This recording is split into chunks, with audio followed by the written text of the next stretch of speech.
नमस्ते दोस्तों, ट्रेडिफाई में आपका फिर से स्वागत है, जहां आपको मिलती है फाइनेंस और आईपीओज की प्रामाणिक जानकारी। आज हम बात करने वाले हैं एक नए मेन बोर्ड आईपीओ की। Atlanta electricals IPO. सबसे पहले आईपीओ का ओवरव्यू देखते हैं। एटलांटा इलेक्ट्रिकल्स एक स्मॉल कैप मैन्युफैक्चरिंग कंपनी है जो मुख्य रूप से पावर, ऑन्टो और इन्वर्टर ड्यूटी ट्रांसफार्मर बनाती है।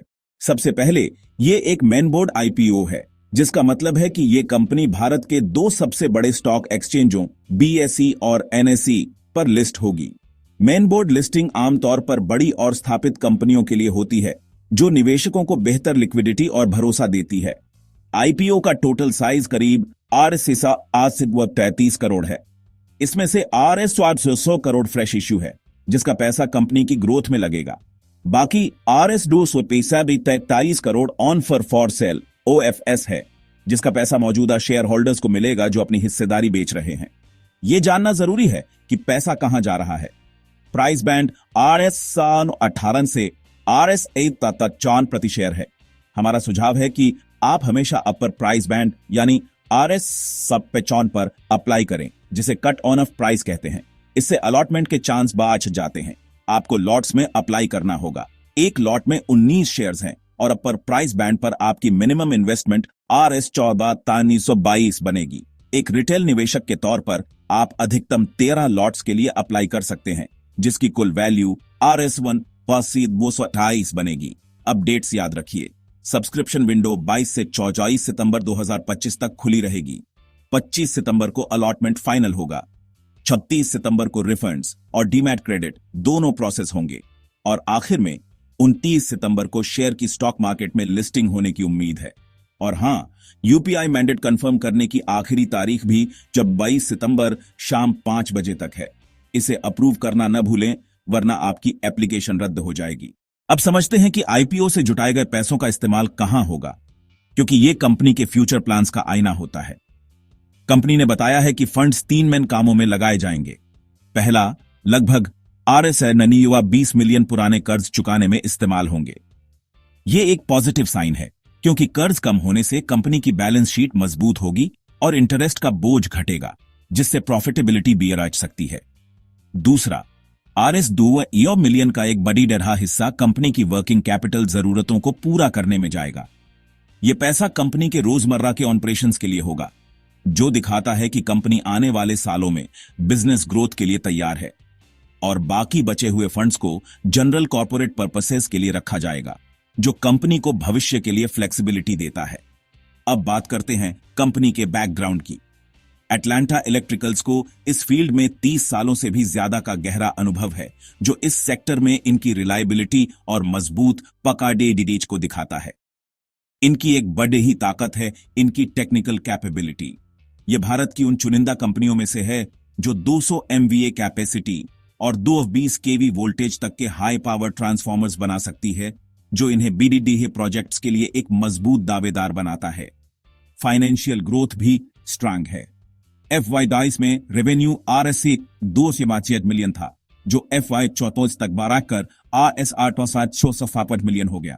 यह लगभग 38% की CAGR है, जो काफी प्रभावशाली ग्रोथ है। कंपनी का ऑपरेशनल फुटप्रिंट भी काफी BDDA है। इन्होंने अब तक 19 राज्यों और 3 केंद्र शासित प्रदेशों में 4000 से ज्यादा ट्रांसफार्मर्स सप्लाई किए हैं। कंपनी की ऑर्डर बुक भी बहुत मजबूत है, जो भविष्य की कमाई का एक अच्छा इंडिकेटर है। 30 सितंबर 2022 तक इनके पास RS 2 मिलियन के ऑर्डर्स थे, जिसमें 73% पब्लिक सेक्टर और 34% प्राइवेट सेक्टर से है। यह बैलेंस्ड क्लाइंट मिक्स एक और प्लस पॉइंट है। अब थोड़ा industry outlook. Global transformer market 2029 तक USD 90 बिलियन से ऊपर पहुंचने की एक्सपेक्टेशन है।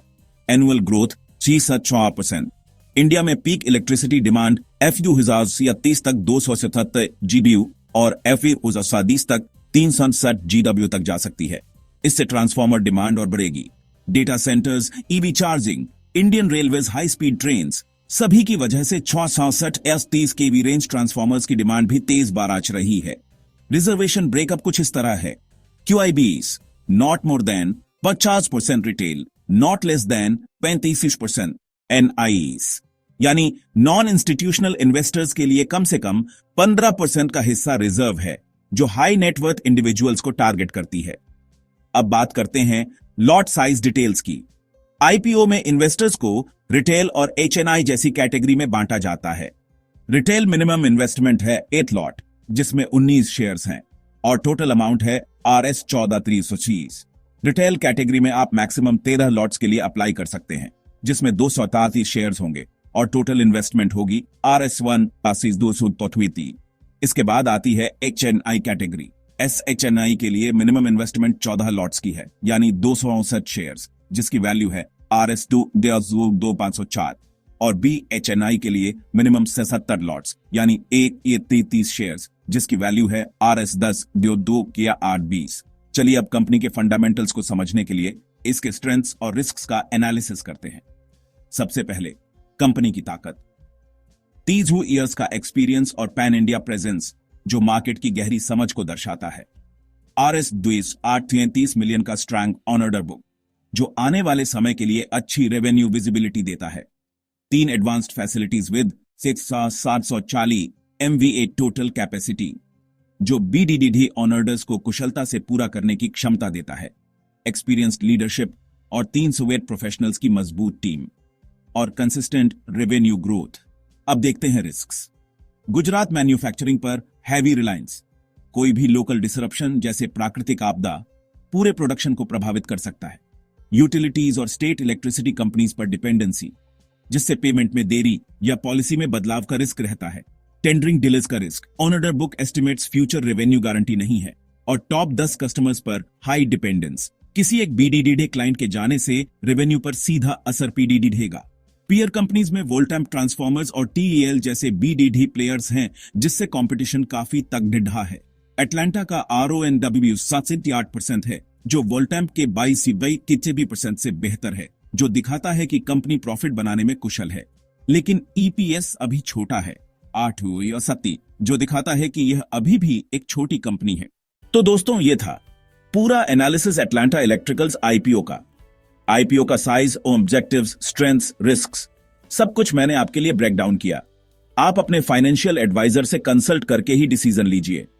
इंपॉर्टेंट डिस्क्लेमर, यह वीडियो सिर्फ एजुकेशनल और इंफॉर्मेशनल पर्पस के लिए है। मैं यहां पर बाय या सेल की कोई रिकमेंडेशन नहीं देता। अगर आपको वीडियो पसंद आई हो तो लाइक, शेयर और सब्सक्राइब जरूर करें ट्रेडिफाई चैनल को। मिलते हैं अगले IPO रिव्यू में।